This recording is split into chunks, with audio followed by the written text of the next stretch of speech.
राजस्थान की सीमा से लगा एक छोटा सा गांव था, भैरवपुर। गांव साधारण था, लेकिन वहां के लोगों के चेहरों पर हमेशा एक अनजाना डर दिखाई देता था। कारण था एक चुड़ैल, जिसके बारे में कहा जाता था कि वो हर रात गांव में घूमती थी। गांव में पिछले 2 महीनों में 5 लोग गायब हो चुके थे। एक रात पंचायत भवन में सभी इकट्ठा हुए।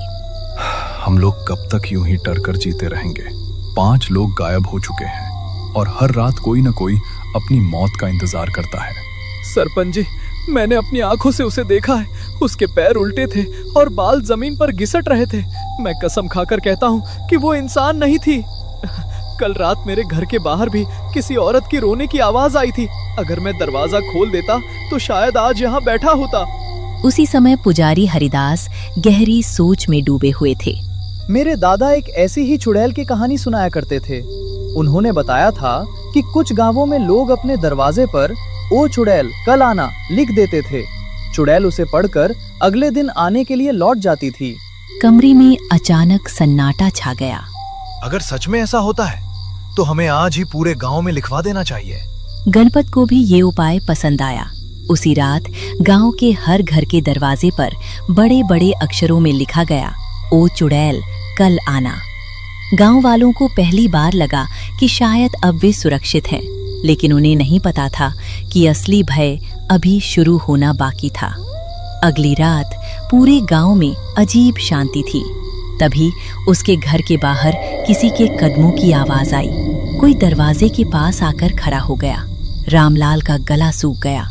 फिर बाहर से एक औरत की भयानक आवाज सुनाई दी, "रामलाल, दरवाजा खोलो"।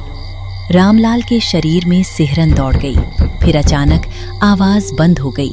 कुछ देर बाद बाहर से धीमी हंसी सुनाई दी और फिर कदमों की आवाज दूर जाने लगी। सुबह पूरा गांव खुश था। किसी के घर से कोई गायब नहीं हुआ था। लोगों को लगा उनकी तरकीब काम कर गई। लेकिन चौथी रात कुछ ऐसा हुआ जिसने पूरे गांव को हिला दिया। मोहन अपने घर में सो रहा था। उसे लगा कोई उसके घर के बाहर खड़ा है। उसने खिड़की से झांक कर देखा और उसके शरीर का खून जम गया। एक लंबी औरत उसके दरवाजे के सामने खड़ी थी, सफेद साड़ी और लाल आंखें। वो दरवाजे पर लिखे शब्द पढ़ रही थी, "ओ चुड़ैल, कल आना"। फिर वो मुस्कुराई। चुड़ैल ने अपनी लंबी उंगली निकाली और दरवाजे पर कुछ लिख दिया। फिर धीरे धीरे अंधेरे में गायब हो गई। सुबह जब मोहन बाहर निकला तो उसके पैरों तले जमीन खिसक गई। दरवाजे पर लिखा था, "ठीक है, कल आऊंगी"। पूरे गांव में दहशत फैल गई। लोगों को समझ आ गया कि चुड़ैल पढ़ सकती है और उससे भी बड़ी बात, वो उनकी चाल समझ चुकी थी। आधी रात के समय अचानक गांव के बीचों बीच एक औरत की चीख गूंजी। आवाज इतनी भयानक थी कि पूरे गांव की नींद उड़ गई। सुबह लोग दौड़कर पहुंचे। वो भीखा लोहार का घर था। दरवाजे पर लिखा था, "मैं आ गई थी"।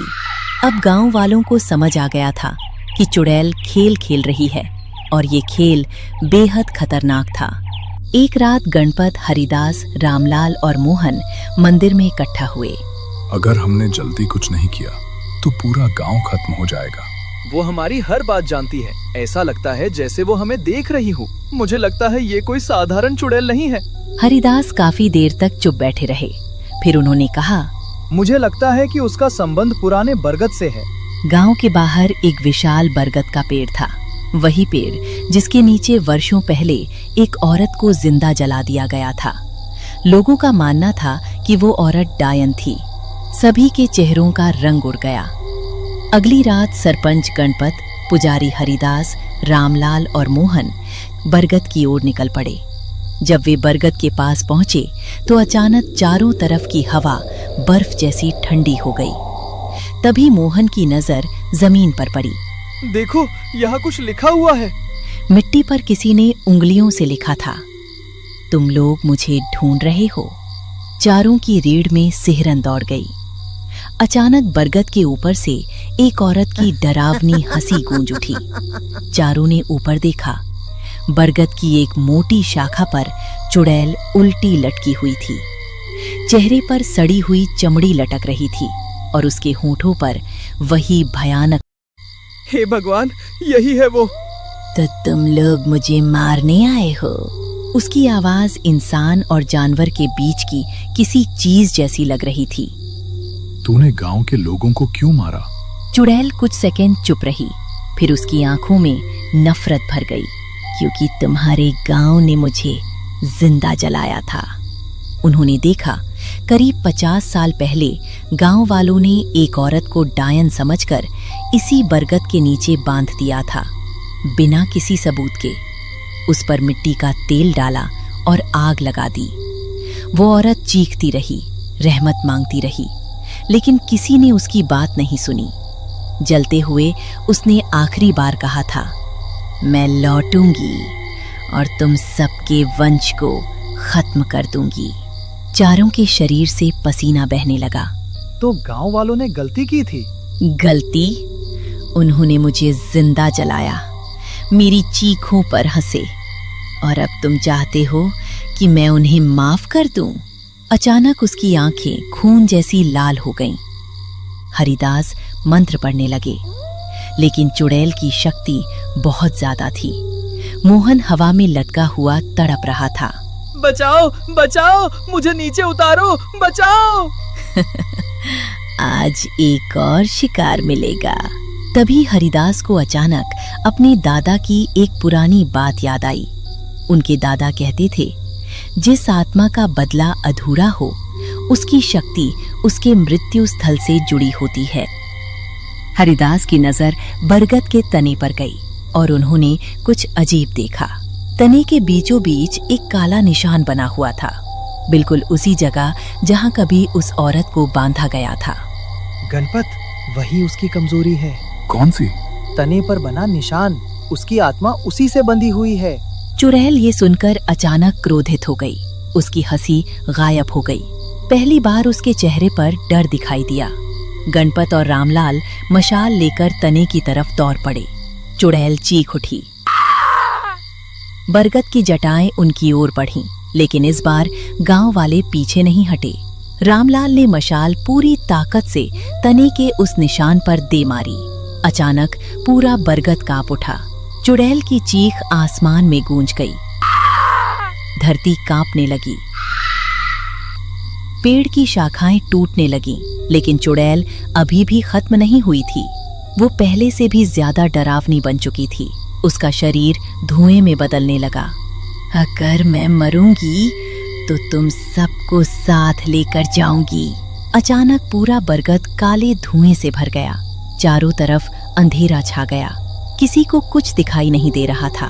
तभी हरिदास ने अपनी थैली से गंगा जल की छोटी शीशी निकाली। ये वही गंगा जल था जिसे वो वर्षों से मंदिर में संभाल कर रखे हुए थे। यही आखिरी उपाय है।